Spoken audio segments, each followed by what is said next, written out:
Assalamualaikum warahmatullahi wabarakatuh. Alhamdulillah alladzi bi ni'matihi tatimmu salihah. Ashhadu an la ilaha illallah al-malikul haqqul mubin wa ashhadu anna Muhammadan abduhu wa rasuluh sadiqul wa'dil amin. Qala Allahu azza wa jalla ya ayyuhalladzina amanu taqullaha wa qulu qawlan sadida yuslih lakum a'malakum wa yaghfir lakum dhunubakum wa may yuti'illaha wa rasulahu faqad faza fawzan 'azima. Subhanak la ilma lana illa ma 'allamtana innaka antal alimul hakim. Bapak-bapak, para hadirin jamaah salat zuhur yang dirahmati oleh Allah, surah yang terpanjang di dalam Al-Quran adalah surah Al-Baqarah. 286 ayat. Dan surah ini merupakan surah yang sangat ditekankan kita untuk menghayati apa yang ada di dalamnya. Karena surah Al-Baqarah ini bisa mengusir setan. Sekaligus ada beberapa ayat yang biasa dibaca oleh Nabi ketika beliau akan tidur, tepatnya ayatul kursi ayat 255. Adapun surah yang terpendek di dalam Al-Quran adalah suratul Kautsar. Surah ini diturunkan di kota Madinah, yang berarti setelah Nabi hijrah dari kota Mekah ke Madinah. Kami tidak menyampaikan surat yang panjang pada kesempatan zuhur hari ini, tapi kami akan menyampaikan surah yang terpendek, yang mana surah Al-Kautsar ini sering kita baca ketika kita melakukan sholat wajib, sholat sunnah, bahkan sholat rawatib yang lainnya. Cuman kadang-kadang banyak di antara kita yang belum paham tentang tafsirannya. Surah Al-Kautsar ini ada asbabun nuzulnya.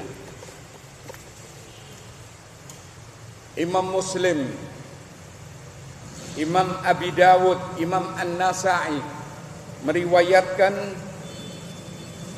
satu hadis dari Anas bin Malik. Apa kata Anas? Ketika kami sedang berkumpul di masjid bersama Rasulullah sallallahu alaihi wasallam, tiba-tiba beliau tertidur sejenak. Seperti orang kesirep, tapi sebentar sekali. Kemudian beliau mengangkat kepalanya sambil tersenyum. Para sahabat waktu itu yang mengerumuni beliau menanyakan, apakah gerangan yang membuat engkau tersenyum wahai Rasulullah? Maka beliau mengatakan, barusan diturunkan kepadaku satu surah. Kemudian beliau membaca Bismillahirrahmanirrahim. Inna a'tainakal kautsar Fasalli li rabbika wanhar inna sani'aka huwal abtar. Dengan menyebut nama Allah yang Maha Pemurah, Maha Penyayang, sesungguhnya kami telah memberikan kepadamu Muhammad nikmat yang sangat banyak, yaitu Al-Kautsar.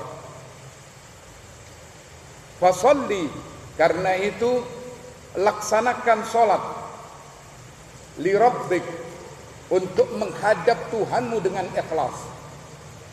Wanhar, setelah itu berkorbanlah. Inna sani'aka huwal abtar, sesungguhnya orang yang membenci engkau Muhammad huwal abtar, maka akan terputus barokahnya. Kemudian beliau menanyakan kepada para sahabat yang hadir pada waktu itu, apakah Al-Kautsar itu? Semua sahabat terdiam, bahkan mereka mengatakan Allah dan Rasulnya yang lebih mengetahui. Maka beliau mengatakan, fa innahu nahrun wa adanihi rabbih alaih khairun katsir.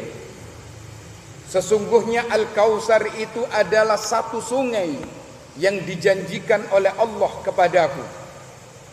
Di atasnya terdapat kebajikan yang sangat banyak. Huwa haudun taridu alaihi ummati yaumal qiyamah. Itu adalah sebuah telaga yang akan didatangi oleh umatku besok di hari kiamat. Aniyatuhu adadun nujum fis sama'. Jumlah bejananya sejumlah bintang yang ada di langit. Fayukhtalajul abdu minhum, maka ada beberapa seorang hamba yang tertahan. Padahal umat Nabi Muhammad ketika sampai di telaga Al-Kautsar ini, mereka meminumnya. Setelah meminumnya diperintahkan untuk masuk ke dalam surga. Tapi ada satu komunitas orang tertahan, tidak boleh meminum. Fa'aqulu, maka Nabi membela orang-orang yang tidak minum tadi, yang tidak boleh minum. Rabbi innahu min ummati. Ya Allah, itu kan dari umatku. Kenapa mereka tidak boleh meminum telagaku? Fayaqul, maka Allah mengatakan, innaka la tadri ma ahdatsa ba'dak. Allah mengatakan, sesungguhnya kamu tidak mengetahui Muhammad apa yang dilakukan oleh umatmu sepeninggalmu, yaitu mereka melakukan bid'ah-bid'ah, amalan-amalan yang tidak dicontohkan oleh Nabi, ritual-ritual keagamaan yang sama sekali Nabi tidak pernah mensyariatkan. Nabi tidak pernah melakukan seperti itu. Akhirnya Nabi pun terdiam. Hadis ini diriwayatkan oleh Imam Ahmad juga. Kemudian riwayat yang lain bisa dilihat di dalam Musnad Imam Ahmad ketika Ibnu Katsir menafsirkan ayat ini.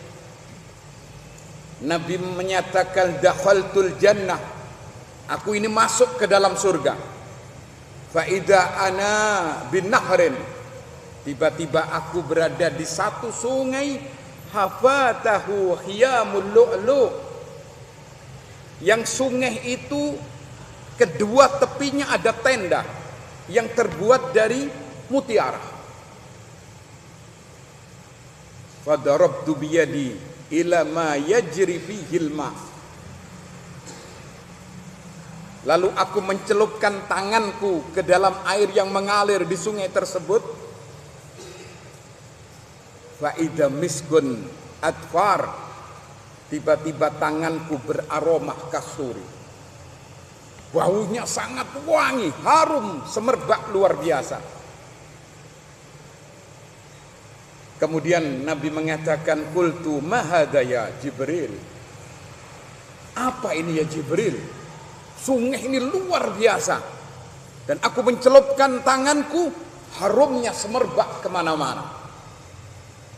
Maka Jibril mengatakan, hadza Kautsar alladzi a'taka Allah azza wa jalla. Itulah sungai Al-Kautsar yang telah dianugerahkan oleh Allah kepadamu, yaitu Nabi kita Muhammad sallallahu alaihi wasallam. Hadirin yang dirahmati oleh Allah, setelah kita mengetahui bahwa Al-Kautsar adalah satu nikmat terbesar yang diberikan kepada Nabi dan tidak diberikan kepada nabi-nabi sebelumnya. Sebagian ulama mengatakan bahwa Al-Kautsar ini adalah Al-Islam. Ada yang mengatakan Al-Kautsar kemudahan syariat. Ada yang mengatakan Al-Kautsar ini adalah Al-Quran itu sendiri. Tapi intinya Al-Kautsar adalah seluruh nikmat, mulai dari yang terbesar berupa Islam, Al-Quran, telaga Al-Kautsar, sampai kepada nikmat yang terkecil, itu masuk kategori Al-Kautsar. Karena itu Allah Subhanahu wa taala menyatakan di dalam ayatnya, wa in ta'uddu ni'matallah la tuhsuha. Kalau kamu hitung nikmat Allah, maka kamu tidak akan sanggup menghitungnya. Karena nikmat Allah ini jumlahnya tidak bisa dihitung dengan alat komputer yang paling ampuh sekalipun. Bahkan komputernya pun akan rusak. Karena apa? Nikmat Allah berlimpah yang tidak mungkin seorang pun bisa mengetahui berapa nikmat Allah.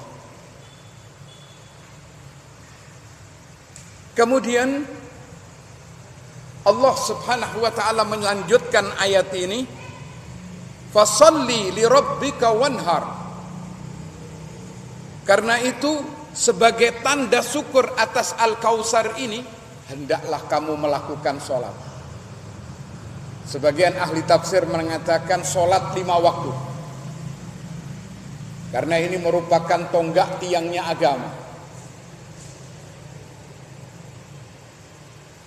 Dan perlu diketahui bersama bahwa sholat 5 waktu yang diwajibkan oleh Allah kepada kita ini bukan untuk memberatkan kita, tapi justru ini sebagai satu nikmat.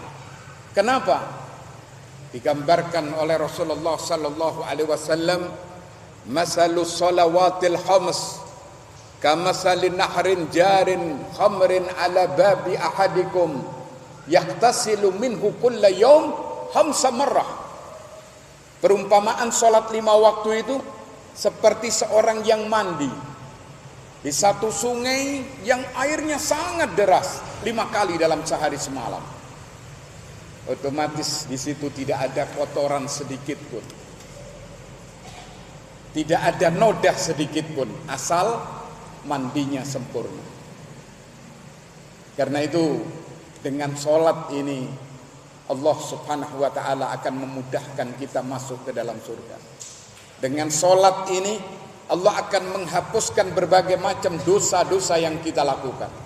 Sebagaimana sabda Nabi di dalam hadis yang lain, as-salawatul khams wal jum'atu ilal jum'ah wal ramadanu ila ramadan kafaratun lima bainahunna malam tu'sal kaba'ir. Salat 5 waktu, Jum'ah sekarang sampai Jum'ah berikutnya, Ramadan sekarang sampai Ramadan 2017, itu merupakan kafarah, pelebur dari seluruh dosa-dosa selama dosa-dosa besar itu kita jauh. Karena itu beruntung Pak, kita ini diberi oleh Allah nikmat melakukan ibadah sholat, di mana hati kita akan jadi tenang ya. Karena Nabi menyatakan ju'ilat qurratu aini fis shalah, dijadikan kedinginan mataku, ketentraman jiwaku ini ketika aku melakukan sholat. Kita pun selaku umatnya seperti itu. Apalagi di zaman sekarang ini banyak orang stres, banyak orang depresi, bahkan orang gila sekarang ini semakin meningkat, peminatnya tambah banyak. Nah, kalau tidak percaya coba panjenengan datang ke Lawang itu Pak, itu bangunan terus dibangun. Kenapa? Peminatnya semakin banyak. Karena jauhnya orang itu dari agama. Terutama di Amerika ya, orang-orang yang jauh dari agama. Berapa banyak nun sewu ya, para aparat-aparatnya ini menembakkan pistolnya di kepalanya. Kenapa? Apa dia tidak punya uang? Stres, depresi mereka. Mereka kronis. Mereka hatinya kering. Lain dengan kita, alhamdulillah. Kadang setelah sholat kita bisa tidur, nyaman sekali ya. Tapi kadang juga ya ada orang yang sholat sambil tidur. Wah ini tidak benar ini ya. Terlalu khusyuk.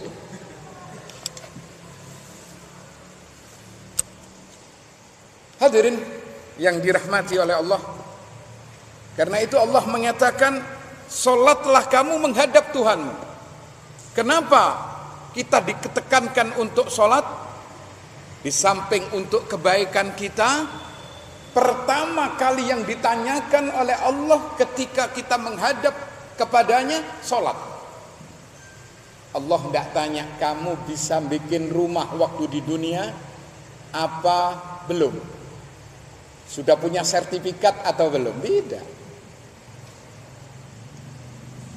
Apa kamu sudah punya istri lebih dari satu, itu pun tidak ditanyakan. Tapi yang ditanyakan kamu sholat atau tidak. Inna awwala yuhasabu yaumal qiyamah as-shalah. Sesungguhnya pertama kali yang dihisab oleh Allah, diperiksa oleh Allah, ditanyakan oleh Allah, sholat. Jika baik, maka seluruh amal ibadah yang lain dirangkum oleh Allah menjadi baik. Tapi sebaliknya kalau orang itu sholatnya jauh dari kesempurnaan, apalagi tidak sholat, maka dikhawatirkan seluruh amal ibadah yang lain ditolak oleh Allah. Karena itu penting untuk kita ketahui makna-makna, arti-arti, tujuan-tujuan dari sholat itu sendiri. Rasulullah Sallallahu Alaihi Wasallam ini kalau menghadapi problem begitu berat, yang istilah orang sekarang maju kena mundur kena, beliau langsung melakukan sholat sambil mengatakan, arihni ya Bilal bis sholat, ringankan kami ya Bilal dengan melakukan sholat. Begitu dia melakukan sholat tenang, bukan seperti orang zaman sekarang ya, orang judek berangkat nang Bali, pulang dari Bali gila, atau mungkin tak ada karu-karuan, karena pelariannya salah. Orang lari itu fafirru ilallah, lari kepada Allah, bukan kepada yang enggak. Kemudian Allah melanjutkan wanhar, setelah kamu sholat hendaklah kamu berkorban. Sebagian ulama mengatakan sholat ini adalah sholat Idul Adha. Karena ada rentetan, setelah kamu melakukan sholat, buktikan dengan pengorbanan harta, yaitu berkorban dengan seekor kambing bagi siapa yang mampu. Kemudian Allah menutup ayat ini, innasa ni'aka huwal abtar. Sesungguhnya orang yang membenci engkau Muhammad, maka orang itu akan terputus barokahnya. Membenci Nabi ini ada beberapa tipe.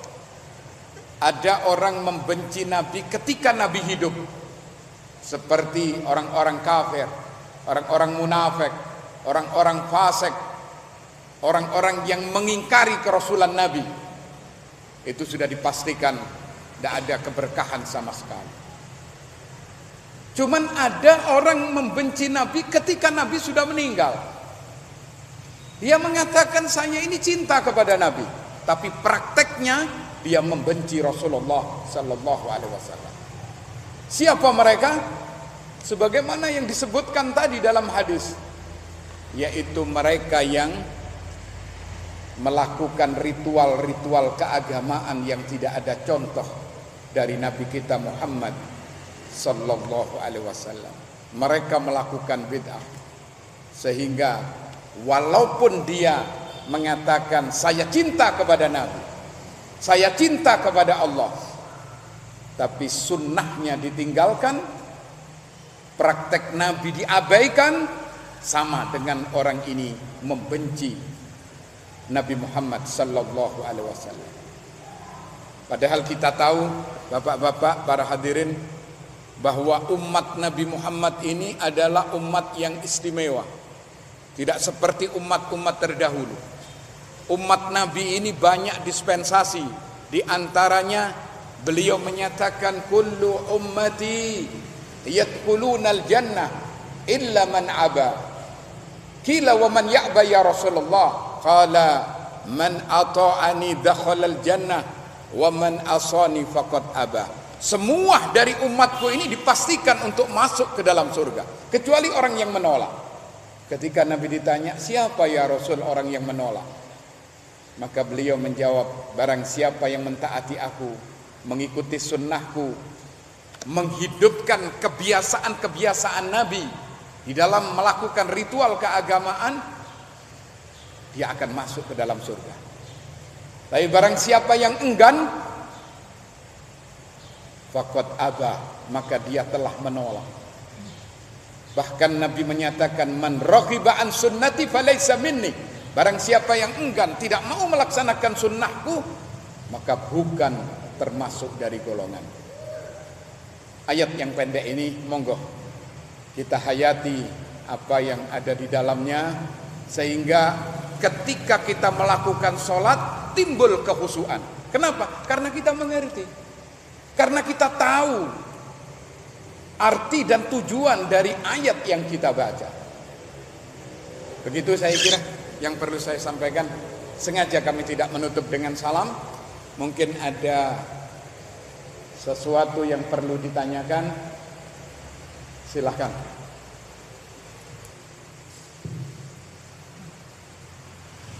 Ini mengenai dosa-dosa besar, salah satunya yang saya dapatkan yaitu mereka yang lewat di depan orang yang adalah orang satu dosa besar.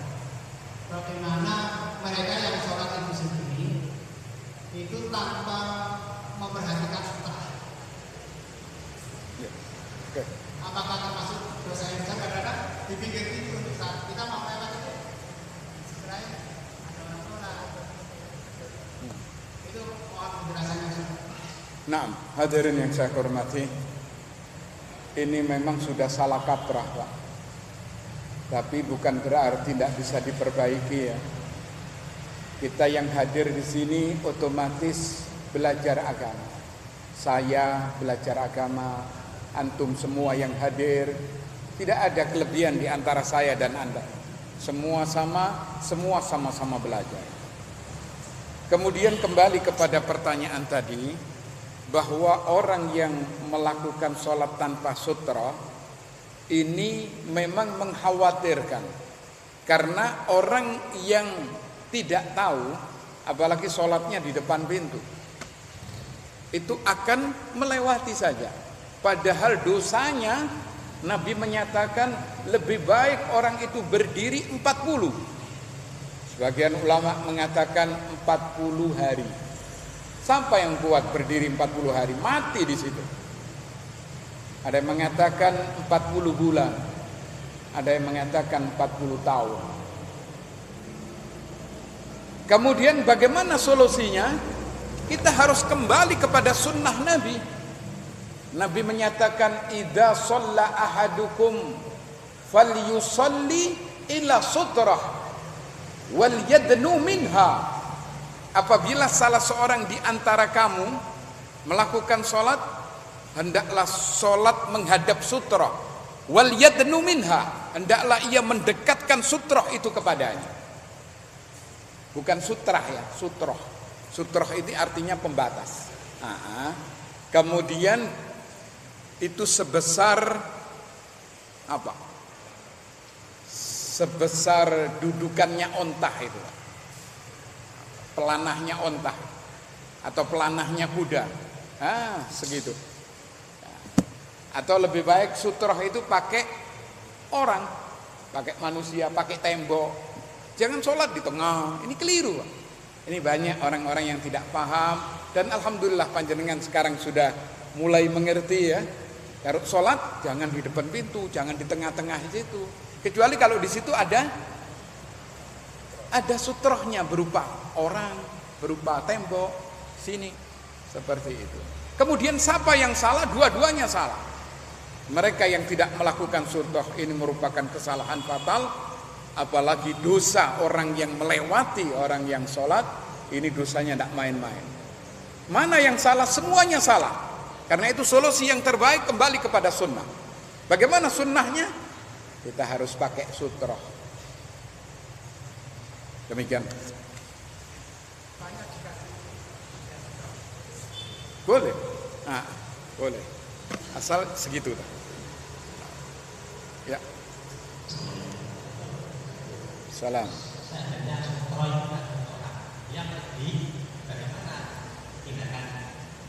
Ya. Oke. Nah.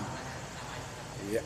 Hadirin yang saya hormati, kalau orang yang kita jadikan sutroh ini pulang dulu, pergi, bagaimana?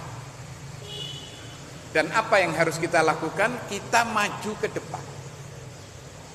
Boleh kita melakukan gerakan di dalam sholat. Boleh. Langsung ke depan gitu. Seperti yang sering saya praktekkan, kadang-kadang saya sholat di sini, karena di situ ada orang duduk.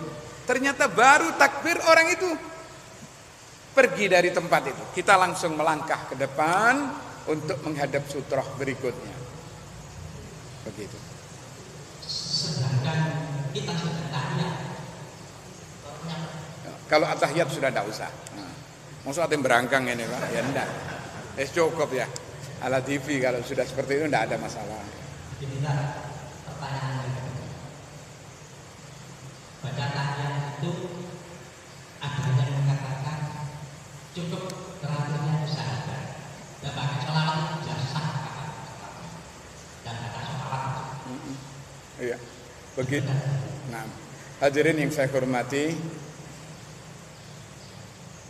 di dalam satu riwayat Nabi ini apabila melakukan sholat di tasahud awal, itu seakan-akan beliau itu kepanasan. Kenapa? Saking cepatnya. Akhirnya disimpulkan oleh para ulama termasuk Ibnu Mas'ud radhiyallahu an mengatakan bahwa tasahud awal cukup dengan syahadat saja. Assalamualaikum ayuhan nabiyyu wa rahmatullahi wabarakatuh. Assalamu alayna. Tidak pakai sholawat, cukup sampai syahadat. Begitu syahadat langsung kita berdiri. Adapun di tasahud akhir ini bukan sunnah, wajib kita membaca sholawat. termasuk di sholat subuh itu harus pakai sholawat, karena tahiyatnya tidak ada yang awal, semua akhir. Sholat subuh, semua sholat ya, sholat subuh ini langsung tahiyat akhir, karena itu pakai sholawat. Setelah sholawat kita pun dianjurkan untuk berdoa. Yang doa Nabi ini banyak sekali. Di antaranya yang sudah ma'ruf, Allahumma inni a'udzubika min azabi jahannam wa min azabil qabr wa min fitnatil mahya wal mamat wa min syarri fitnatil masihid dajjal. Atau Allahumma inni dhalamtu nafsi dzulman katsira wa la yaghfirid dzunub illa anta faghfirli fa innahu la yaghfirud dzunub illa anta. Banyak, itu ada sekitar 10 mungkin atau lebih.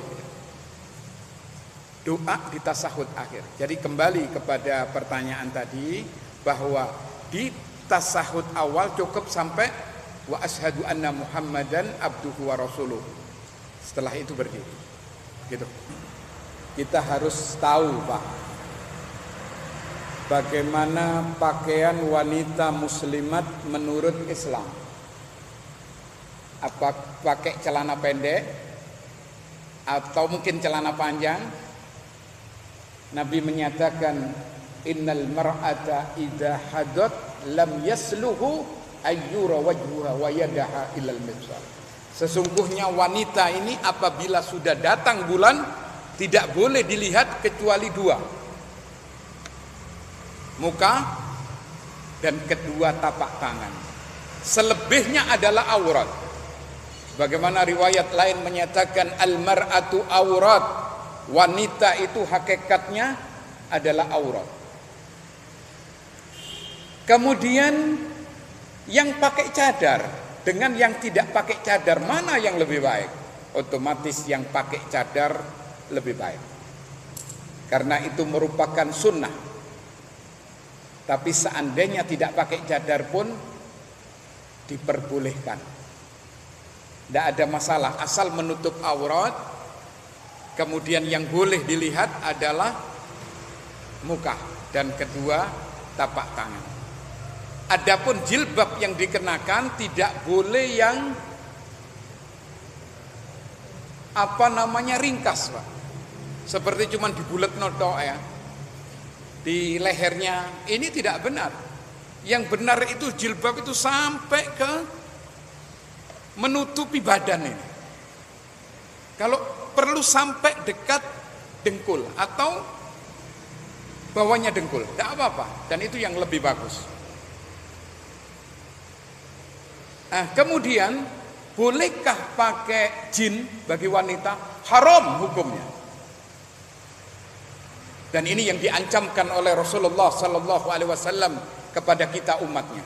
Karena itu jangan kaget, Pak. Mungkin orang mengatakan, Ustaz itu ekstrim ya. Enggak, ini Nabi menyatakan. Saya ini tidak ekstrim, apa adanya. Nabi menyatakan, sinfani min ahlin nar lam arahuma qaumun ma'akum siyatun ka'adna bil baqar yadribuna bihan nas wa nisaun kasiyatun ariyatun ma'ilatun mumilatun ru'usuhunna ka'asnimatil buktil ma'ilah la yadkhulnal jannah wa la yajidna rihaha wa inna rihaha la yujadu min masirati kaza wa kaza. Hadis ini sahih, diriwayatkan oleh Imam Muslim. Nabi menyatakan ada 2 kelompok manusia yang aku tidak pernah melihat orang ini, kelompok ini, dan mereka akan menjadi penghuni api neraka. 1 adalah kaum yang membawa cemeti bagaikan ekor sapi, mereka memukuli manusia. Ini adalah kezaliman yang dilakukan oleh orang-orang yang melakukan tindak kriminal atau melakukan kekejian kepada orang lain dengan memukul pakai kayu, pakai pecut dari sebesar buntut sapi seperti itu. Kadang-kadang mereka dipukul sampai mati dan lain sebagainya. Ini tidak akan masuk ke dalam surga. Yang kedua, wanita yang berpakaian tapi telanjang. Ketika hadis ini disampaikan ya, para ulama ini tidak tahu. Ulama loh Pak, tidak tahu, semua diam. Yang dimaksud oleh Nabi ini bagaimana? Berpakaian tapi telanjang. Akhirnya kira-kira tahun berapa ya, bermunculan orang-orang yang berpakaian tapi mereka seperti orang telanjang. Disebutkan yaitu mereka berpakaian ketat. Yang kedua, tembus pandang sehingga nampak lekuk tubuhnya. Maka kelompok ini tidak akan masuk ke dalam surga. Jangankan masuk, aroma dari surga yang jaraknya sangat jauh itu bisa dicium. Orang itu tidak mencium bau surga, apalagi masuk ke dalam. Mereka itu bagaikan punuh onta. Jadi pakai sanggul yang sekarang banyak dipraktekkan oleh orang. Jalannya itu megal-megol, memang dibuat-buat oleh dia. Sehingga orang yang melihat dari belakang, aduh, ya apa rasanya rek. Seperti itu. Jadi kembali lagi tentang pertanyaan yang pakai cadar jelas lebih utama karena ini sesuai dengan sunnah. Yang tidak pakai cadar boleh, tidak dilarang, asal menutup aurat. Tidak boleh yang boleh diperlihatkan hanya muka dan kedua telapak tangan, dan itu keterangan yang paling sahih. Demikian. Tidak boleh ya. Kalau salat harus dibuka cadarnya. Gak oleh kerukupan kabeh. Nah, tepat ya, harus dibuka. Tapi kalau di luar pakai cadar tidak apa-apa. Cuma sekarang ini orang pakai cadar, iku bojone itu riris. Ini termasuk istihza, mengejek agama. Orang tanpa terasa mengejek agama ini dosanya tidak main-main. Berat sekali nanti di akhirat. Cukup saya kira, insyaallah kita lanjut besok saja. Oh, ya oke. Satu lagi, tidak apa-apa. Satu lagi. Ya.